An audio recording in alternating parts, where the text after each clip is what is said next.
Good afternoon. It's a beautiful afternoon here in Vancouver, British Columbia. Facebook family, what's up? I'm just turning on my, opening the window over here. Just wanted to get everything all set up for you. For those of you watching on replay, welcome.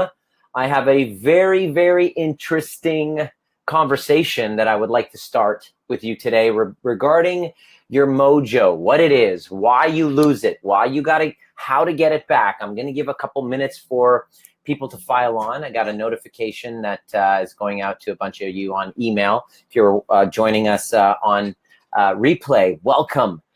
For those of you tuning in for the very first time, welcome. If you've ever seen me before, heard about me, my name is Dr.Nima Rahmany. I've been a chiropractor for the past 16 years, practicing, helping people in practice, helping people with primarily stress-related disorders. When I finally clued in and discovered that I really enjoyed helping people get to the underlying root cause of their stress that led them to be not so well in the first place, causing them to get sick, get stressed, get stuck, get anxious, get depressed, and see all of their lives, all of the areas of their lives start to collapse based on the underlying, the way that their bodies were responding to stress. And I got tired of seeing people not doing well because of it. So I created a methodology that helps people get to the underlying root cause of their stress called the Overview Method. And I teach it in workshops all over the world. We're going to be in Vancouver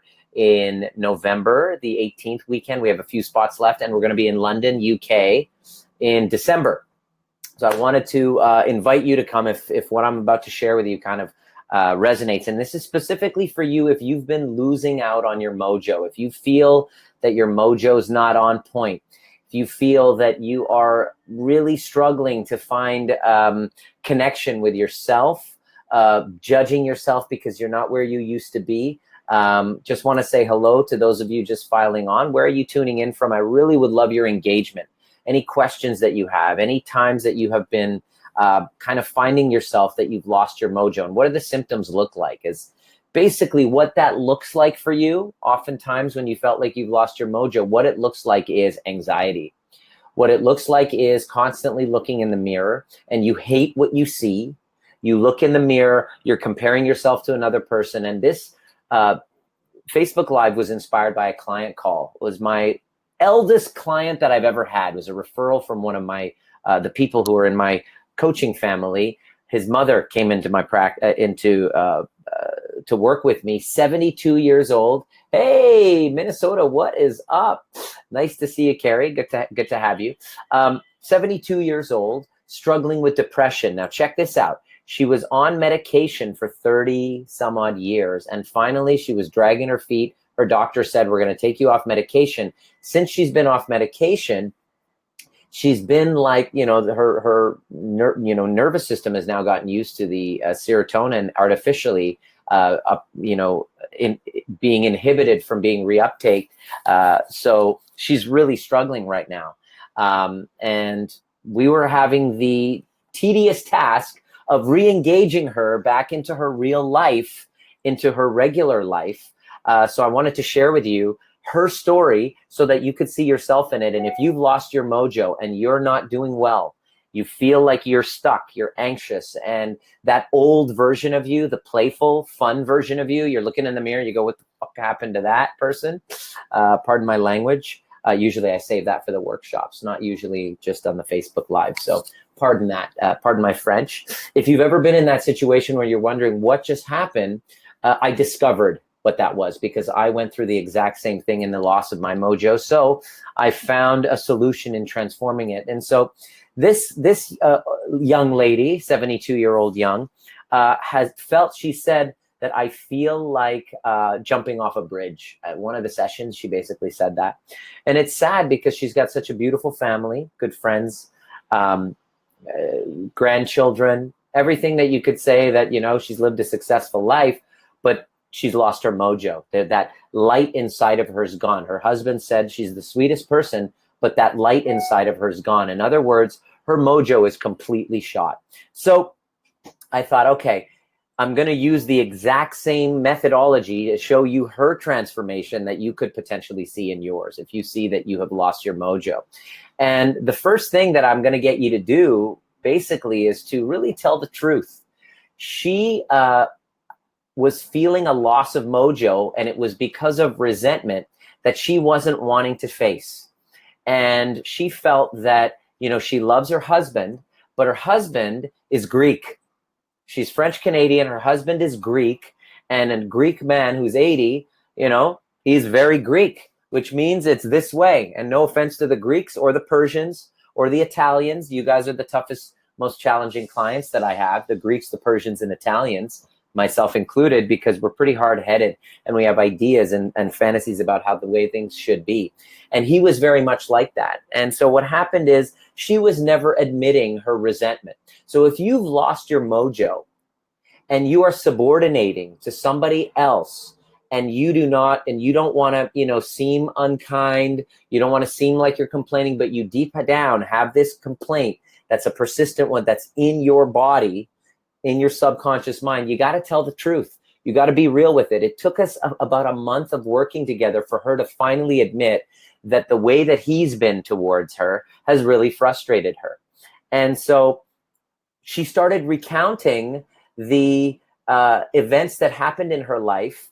And she basically said, you know, every time I'm French Canadian, I speak English, he's with all of his Greek friends, and we're in amongst everybody. He's just talking Greek, and he's been like that all the time. And so I asked her this question. I said, all right, and I'm asking you this question. This resentment that's created this loss of mojo, what did you make that mean about you? What is it that you made it mean about you? Because you can't lose your mojo unless there's an event. And if an event happens, like in her case, she's had this event persistent. It's a persistent complaint for her. So I asked her this question. I said, so when he does not include you and you tell him, you know, please, you know, I want you to speak English, you know, so that I could be included on these conversations. What she made it mean was that I'm not loved and I'm invisible. Okay? So this is what I'm offering to you right now. The events that had you losing your mojo, because I know that if you've lost your mojo, it didn't just happen like last week. It oftentimes happened as a neurobiological effect, okay? Neurobiological, because an effect of an event. So an event happens, we make a meaning out of it, a story out of it, and that story lends us to believing, in her case, I'm invisible, I'm not loved, okay? So that's basically where the mojo is lost. I had another client who lost her mojo 3 years ago after a big fallout with her in-laws and her husband, where she felt accused and she was making it mean that I'm not loved, okay? So it always comes back to a meaning. Now, here's the key component to it. I'm taking you through kind of like the overview. This is what we do in the overview method. We do this in the workshops because we find the stressors that are happening and we go back and we ask the question, what did you make it mean? And then the next part is finding the source of where the story came from. All right, what do I mean by that? I asked this client of mine, I said, okay, so what he's doing is these triggering events right now with you, this feeling where he's not listening to you, not speaking your language, speaking Greek. It's all Greek to you. You don't understand it. You feel excluded. You feel invisible. You're not loved. So I asked her, okay, let's go back to the earliest memory. And she recalls back and she starts bawling when she hears this story. She's bawling when she hears the story where she recalls or recounts the story back when she was 4 years old, living total isolation on a farm where there was no friends, no family, nobody, no extended family around her. It was just her family. So she recalls begging this child to play with her, and she wouldn't. So she said, I'll give you an ice cream cone, please. And she just was bawling when she recalled this story. So this is an old trigger, little button, this little triggered event of it not happening. Please tap that screen, show me some love, give some hearts, engage with me. please comment if you really can see an old story coming up from an older event. I'd really love for you to engage with me, like in this session. Let me know exactly what this brings up for you. If you can go back to your old story, what that, when that first happened, how old were you when it first happened? So what I did was, using the magical process of overview, which I teach in the workshop coming up in November, or the UK coming up in December. Send me a private message for an application. What ends up happening is we start to change that old story. Because there weren't enough people around and friends, she made it mean she wasn't loved. So what I had her do was see where she had connection, where she had love, where she had support. And it turns out that her and her father were like this. And she started feeling and seeing the connection with dad, what it made her become, how it made her become more resilient, how it made her become the type of mother that made sure that all of her children had social connections, and now they are social geniuses. In fact, one of her kids is running for office, okay? And is like running for office over where in the city that she lives in. Like, unbelievable amount of social power as a result in her past of having that void of connection. So she started opening her heart to herself. That little 4-year-old girl who couldn't buy a friend with ice cream, all of a sudden, this was the birth of her superpower. And she said, the thing I love most about myself is I can hang out with anyone. Unlike those Greeks who are and Persians, by the way, because we're the same, who just like to hang out with their own kind, she can hang out with anyone. And she saw that it was tied into that past wounded little child who would just, needed to be with someone, just wanted to be loved. And because of that, she can hang with anyone of any culture without any discrimination, which is one of her superpowers. So we went into the current reality where she was frustrated with this whole story of not being included with her Greek husband and all of the conversations. And it dawned on her. It's not that I wasn't, listen to this one. It was a hilarious one. We spent about 5 minutes laughing our heads off about this. It's not that she wasn't loved. It's not true. The story that she was making was that she wasn't loved. It's not true that she wasn't loved. She just wasn't Greek. It's not that she wasn't loved. She just wasn't Greek. And when she realized that, she was like, oh my God, that resentment and that feeling of I'm not loved and that black hole dissolved and vanished and turned into unconditional love and gratitude. She felt love and gratitude for the community that her husband is part of, the fact that she was isolated, and she married into a culture that is rich in connection and community, which also has a dark side, which is they can be a little bit exclusive, which is the dark side of a very close-knit community. It's got its light side, but it also has its dark side. It's kind of like throwing the baby out with the bathwater. There are things that we love, that she loved about the Greek culture in her husband, things she didn't like, but she decided she's not going to throw the baby out with the bathwater. Completely turned around that story, and she got mind blown when she realized that the doctors were diagnosing her with depression, but it wasn't depression that she had. Consider the possibility that you don't have depression, you don't have anxiety. Consider the possibility that you have unworthiness and unlovedness, if that's really a word, which it isn't.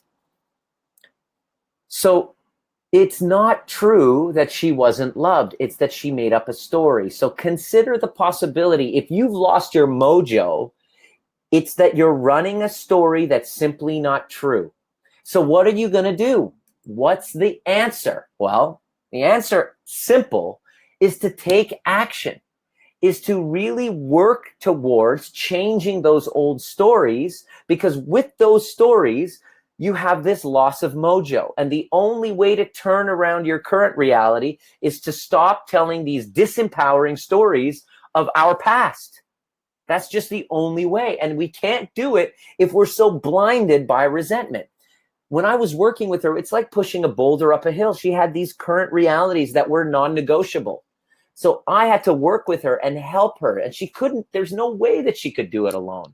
So for you to think that you can do it alone, I just got off the phone with somebody who's been doing all sorts of shelf help, all sorts of research. And believe me, you're going to have, every single website has a different modality. Which one is right for me? And the answer is, you pick one mentor that you feel has got your back, and you completely shut off every other option than to do exactly what is in the dance between you and that mentor and coach.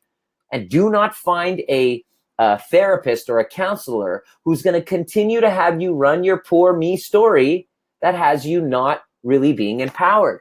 So don't do it alone. You can't do it alone if you're running a disempowering story of resentment. If that story of resentment is very high, the chances of you seeing the other side of it alone are very slim to none. That's why I have coaches. When you get it right, you're going to find the right person who's going to listen to the story, but is not interested in helping you promote it, is going to work with you and strategically give you feedback that only is consistent with the greatest version of yourself. And that greatest version of yourself is not a victim to a past story, the way my 72-year-old client was this morning.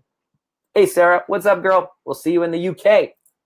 By the way, send me a private message. We want to get Sam registered because we got a limited seating. So let's get on the phone and get you all set up. So what's the moral of the story? You can't do it alone when you're running into resentment. And yes, Grace, what's up? That's right. Therapists only work with shitty first draft. Exactly. Shitty first draft is a part of the overview method. We teach it to you in the overview experience. It's an important part of puking out your story, which I'm always interested in hearing, but it's not for the sake of allowing you to run the story.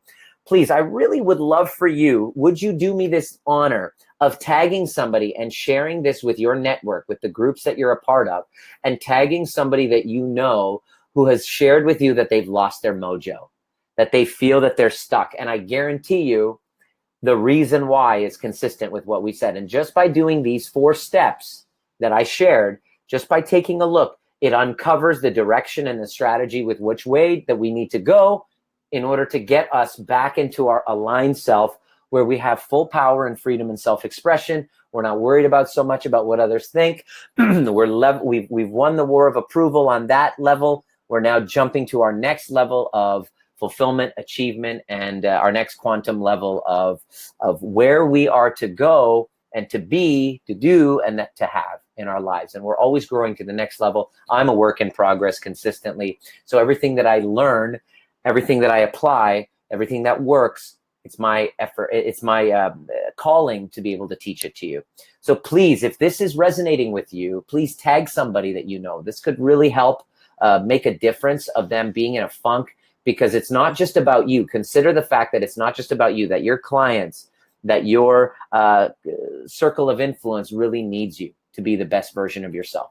So send me a private message if this is resonating. Let's get on the phone and discuss what resentments, what stories it came from, and a strategy to get your mojo back. I look forward to seeing you at the next perfect time. Please, please, please, if you have any questions, tell me what you got.